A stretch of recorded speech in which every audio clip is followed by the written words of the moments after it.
All right, hi everyone. It is Bleav in Bills on this August 3rd. I am Adam Bonini of WGRZ TV and Sports Talk Live Buffalo. Sal Mayorana, Rochester DNC, is back in the dry and warm confines of the home office. He was over in rainy Pittsford again today. We'll talk about that. Sal, storylines, they're interesting. They're kind of varied, but I think the thing that jumped off on Twitter and everything else, Dalton Kincaid, right? The second this guy goes down or shows any type of injury whatsoever, with good reason, fans get concerned. Yeah, I mean, we were up. A bunch of us went up to the press box to avoid the water. It was just ridiculous all day. But we saw him go down. I couldn't really tell what happened because it's kind of bunched up on the far side of the field. But whenever you see him down, you immediately think knee injury, right? Because that's what he's been dealing with for 2 years. So it was a little bit worrisome for a couple of minutes. He did get up. He stayed on the field, and the trainers kept looking at him. He was down on one knee, and then he got up at him, and he rejoined. They do these walkthroughs even in the 11-on-11 at the end of practice. Mm-hmm. So he was participating in that. So we figured it must have been okay. And then he actually was scheduled to be at the podium today. And when he got up there, the first question was, what happened? And he goes, yeah, that was a kick to the family jewels. So momentary pain, and then it was okay. So, but it was better than, and I even joked with him. I said, well, given your situation, it's better than your knee. And he goes, oh yeah, definitely better than my knee. Well, obviously you had the opportunity to talk to him. What did he say about where he's at health-wise?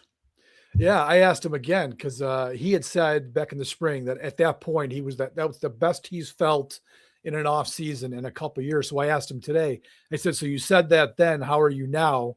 And he goes, yeah, I feel great. He said that he spent the 5 to 6 week break.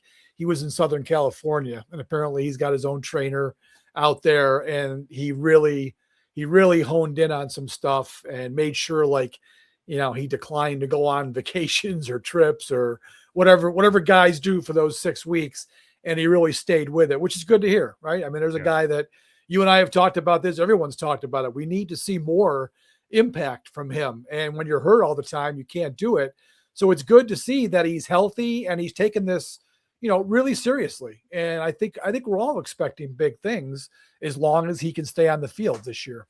So it seems like he would have that same sense of urgency that everything else surrounding him, whether management or whatever, the media, the fan base, he understands what they expect of him, given where they drafted him, and quite frankly, what they need of him in terms of the receiving game and the importance of what his position and he himself specifically as a player brings to the table. I mean, look, the numbers say what they say, right? I mean, they were a better offense when he played last year. I've told you many times when I talked to Bean that time in his office, he had the numbers right there. He was more than happy to spew them out defending, because at that point, I think he felt he kind of had to defend the Dalton Kincaid first round trade up, right? Because after that rookie year where he caught a bunch of passes that quite frankly were pretty low impact. I've told you this before. He set the Bills all-time record for most receptions by a tight end, but he averaged like 8 yards a catch. It was like, there just wasn't a lot of impact. And then these last 2 years, he just hasn't been, he hasn't been a good enough player. So I think Bean, before this training camp began, has kind of felt like he has to prop him up and kind of defend the pick. So yeah, I think Kincaid realizes he's seen guys like, from his draft class, Sam Laporta he had an even better rookie year than Kincaid did, right? There's been tight ends all across the league. The kid in Bowers, the kid who came a year after to the Raiders, he's been unbelievable for them since he came into the league. So this is the kind of player we think Dalton Kincaid can be, but we just really haven't seen it on a consistent basis yet. All right, moving on from Kincaid, CJ Gardner-Johnson. And I know Joe Brady had an opportunity to speak with the media as well and update you.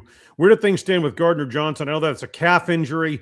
Obviously, there was great concern about the Achilles, big sigh of relief there. And Brady described it as a fortunate position to be in relative to that, even though Gardner-Johnson isn't on the field at this point. What's the update there? Yeah, that's exactly what he said. They got good news on whatever test they ran. And, I think it was Schefter that reported lower calf strain, which, it's a calf strain. It'll be a little bit of a problem, but he shouldn't miss significant time. And this is, if you're going to strain your calf, this is the time to do it, right? They don't need him playing in preseason games and all that. So I think he'll be fine. That was great news. When it first happened, it didn't look good because he really couldn't put any pressure on his leg when he tried to come off the field. And then he gets carted back to the room.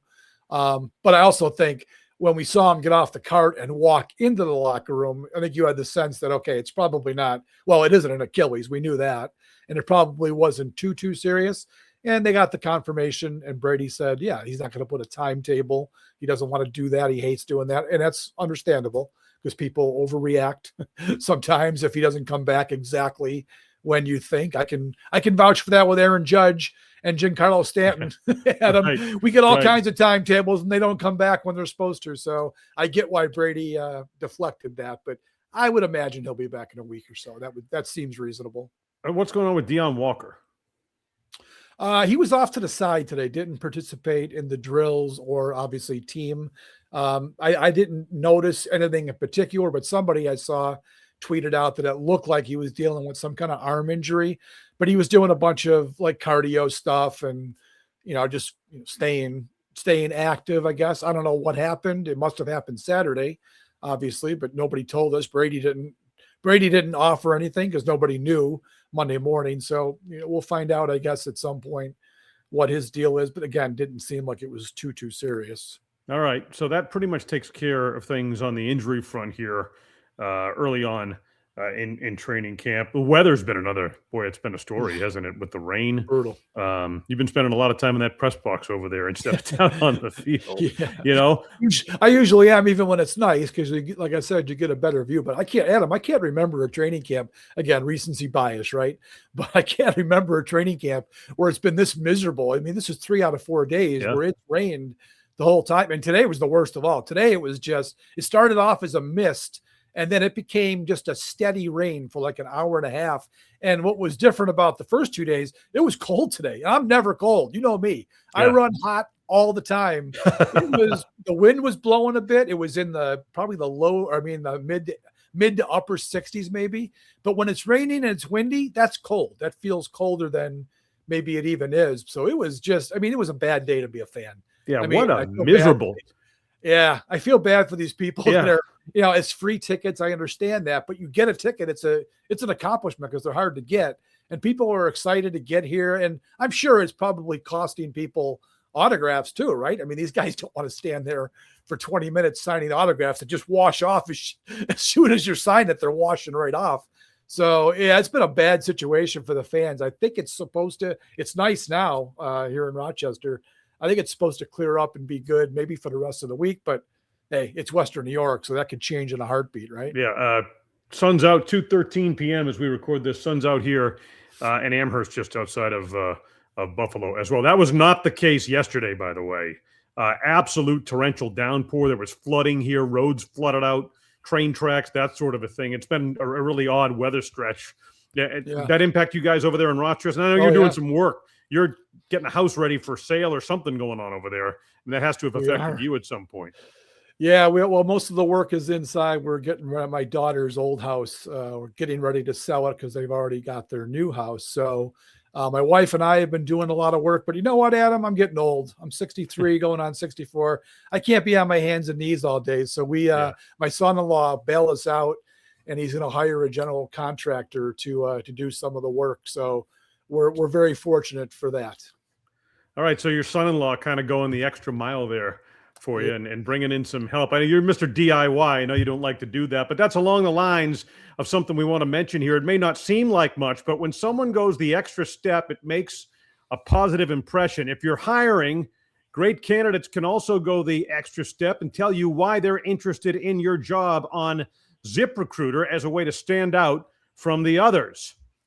ZipRecruiter has a new feature that shows you the most interested qualified candidates first, so you meet the right people faster. ZipRecruiter's powerful matching technology finds qualified candidates quickly, and candidates can tell you in their own words why they're interested in your job. Try ZipRecruiter and meet great candidates who'll go the extra step for your job. 4 out of 5 employers who post on ZipRecruiter get a quality candidate within the first day. Try it for free today. ZipRecruiter.com/audio. That is ZipRecruiter.com/audio. ZipRecruiter. Meet your match on ZipRecruiter. All right, so let's get back to football and the Bills take our listeners and viewers through this. So pads were on for a portion of this workout today, and then they came off.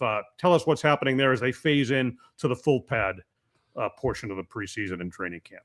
Yeah, this was a Joe Brady idea apparently, and it just seems bizarre to me. Football coaches, Adam, are just, these guys are wacko sometimes. They really are. And he said, through the years he's noticed, like the first day of padded practice, players are always fidgeting because they haven't worn pads since the end of the season, right? They don't wear pads in the off-season workouts. So he noticed through the years that they just, the focus isn't always quite on what's going on because they're fidgeting around with their helmet so his idea today was, let's get them in pads for the start of practice, the individual and the 7-on-7. And then, just get them used to it. And then we'll take them off, go to the shells. And then tomorrow they'll have had all the fidgeting out of their system and they'll be ready to go full swing on Tuesday. So, whatever. To me, it's just one layer of nonsense sometimes that we get with football coaches. I don't know if it's going to make a difference at all. I'll bet tomorrow there's still guys fidgeting with their helmets and pads. But anyways, it just made for another practice that was kind of low energy. And, they only had the pads on for 7-on-7. So you're not really hitting anyways in that portion. It's been a trend the first 4 days. Now, again, there's a ramp up period and there's rules. The NFLPA has rules about, contact and what you can do. But I got to say, these first 4, Adam, have really been kind of slow, boring, dull. I mean, I felt like Sean's practices, even in these first 3, were a little more high energy. Now, maybe this is what Brady is going for, right? They've had training camp injuries. Sometimes more than they wish for sure. Max Hairston comes right to mind last year. Maybe they're scaling back to protect guys in training camp from getting hurt. That could be part of it, but a bunch of us have talked about it. There has been a noticeable lack of impact with these workouts. Now, again, tomorrow it could change, right? They're going to go into pads. Maybe this was just 4 days of warming up and they're going to get after each other. But yeah, that's been noticeable so far. Yeah. And so I'll ask you to maybe look inside that and take us inside that just a little, because I find that interesting, because I think we're obviously looking for differences between what Sean did for so long and what Joe Brady is bringing to the table. And I guess I would follow up by asking, do you get a sense that that's by design? Like, is it Brady that's dictating that, or is that just players kind of in the mindset that they're in? And when the pads go on in full, maybe you'll see that tomorrow. Like, is that something that emanates from Brady, or is it something else? It feels like it probably is from Brady. I mean, we don't know for sure. I don't see this guy in the meeting rooms or how he conducts himself, off the field. I mean, it just feels like I'm not going to say lack of discipline, but I get the sense it feels like McDermott's practices were a little bit more tight to structure. Like there was always something going on. There was quick movement from one drill to the next. These seem to be a little bit more laid back. And again, that could be by design. Joe Brady's been around a long enough time, even though he's a young guy. He's been in the NFL since really, 2017 when he debuted with the Saints. So he's seen NFL training camps and how they operate. I think he's just bringing a few different ideas to it. Maybe part of his personality, not quite as tight wound as McDermott was. But like I said, it's been noticeable that these practices have not been super high energy. I'm hoping for a change tomorrow. I'm hoping they're going to come out and we're going to see some, they're not going to kill each other out there, but I want to see some football being played. Everyone wants to see that right now. Yep. All right. So based on what you've seen so far, let's go offense, defense. All right. And based on, the 11-on-11 portions or whatever has jumped out at you. I know Allen threw at least a couple of touchdowns in the red zone. What have you seen from him, and how does this offense, seem to be regaining its step, kind of picking up where it left off? What have you seen offensively? DJ Moore's been a big storyline, and that chemistry has seemed to be pretty strong to this point in camp. What have you seen? Yeah, well, what I've seen is rain, and I think it has impacted the offense. They certainly haven't been, overly sharp. There's balls that are slipping through fingers and going off shoulder pads. Allen has looked fine. I mean, he's looked perfectly fine. The backup quarterbacks both look terrible. And again, they're backup quarterbacks. B, they're usually playing with backup players. But, you definitely, I get a feeling that more than any other year, Adam, Josh Allen better stay healthy, because there was a certain security with Mitch Trubisky, and people would laugh at that, I guess, because look, he was a former number 2 overall pick who just didn't pan out. Well, that wasn't his fault that he was way overdrafted. And you look at his career, he was a 5-year starter for the Bears who had a winning record and played in playoff games. So he had a track record. If Allen had gotten hurt either of these previous 2 years, and say he misses 2 or 3 games, Trubisky could have gone in there and at least kept the ball rolling. Maybe they don't win all the games he plays, but he could have kept the offense functioning at a pretty good level, I think. I'm not sure Kyle Allen is that kind of player. I mean, Buechele, forget about him. He's the practice squad guy.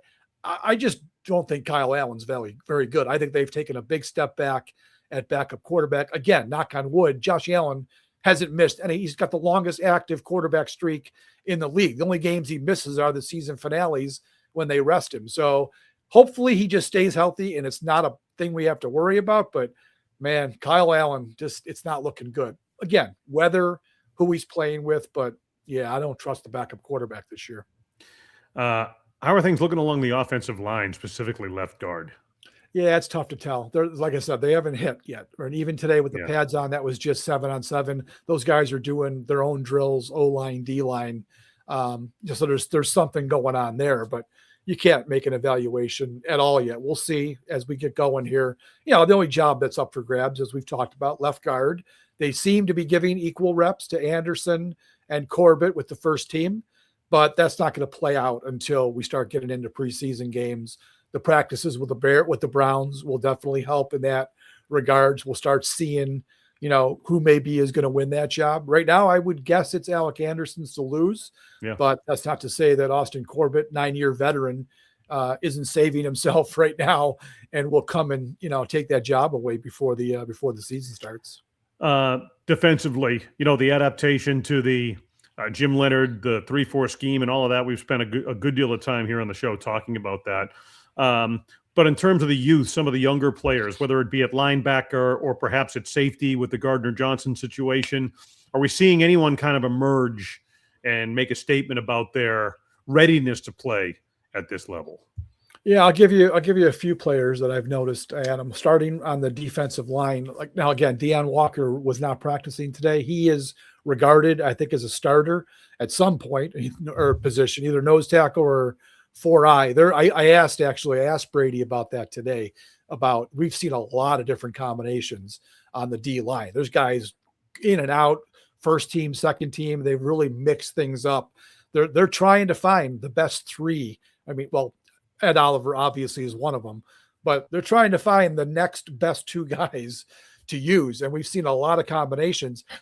Federian Matthysse, who was with the Bills last year, he's a former 2nd-round pick of the Commanders in 22. He played 3 years there, never really made an impact. I mean, they would consider him probably a bust, right? A 2nd-round pick who just didn't ever do anything. They ended up releasing him on the Bills practice squad most of the year, but he did get in 6 games.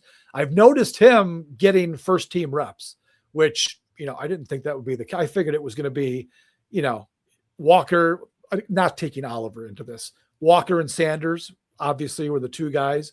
I figured we'd see Dwayne Carter and Landon Jackson, also Bills, top 3-round draft picks. Federian Matthysse has been getting a lot of time up front. So that's pretty interesting. Again, there's a 4-year veteran, though. Again, didn't have great impact with Washington, but he's been around the league a little bit. So that was interesting.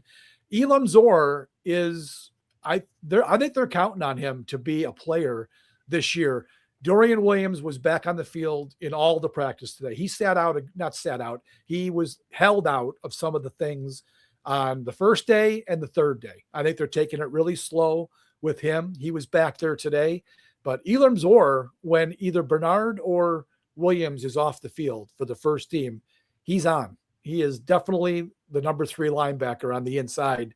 If anything were to happen to one of those 2, I think he's the guy. And I think it was I want to say it was Kincaid today, who referenced Elimane Zor and says, I think he said something along the lines of, yeah, he really knows. He knows what he's doing. You notice him out there. So he's been good. And then the last guy I'll mention is Kilgore. When they drafted him, you know how it is, Adam. They love every guy they draft, right? Oh, we're so glad he was there with the 230th pick, right?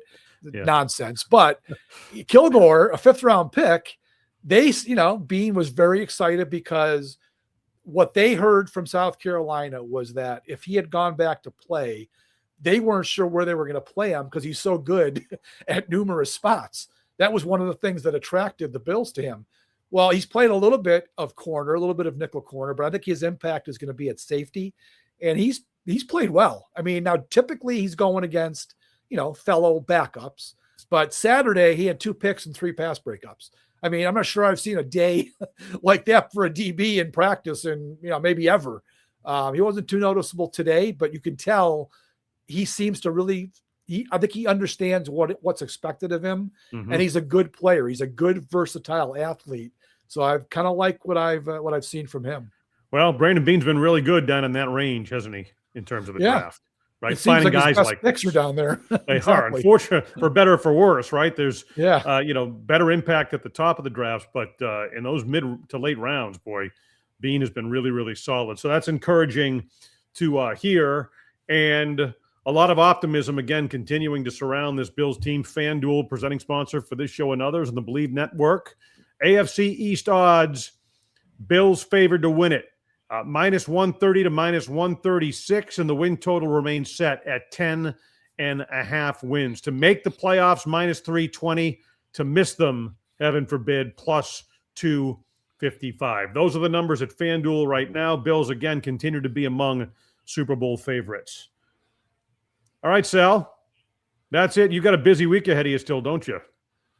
Yes, we do. We're doing a Pinstripe People show tonight with my co-host Mike Lindsley. Major League Baseball's trading deadline is happening right now, and there's a lot happening. I can't wait to get off this call and see if the Yankees made another trade here, because they need to make about 2 or 3 more. So I got that tonight, and then camp resumes tomorrow morning.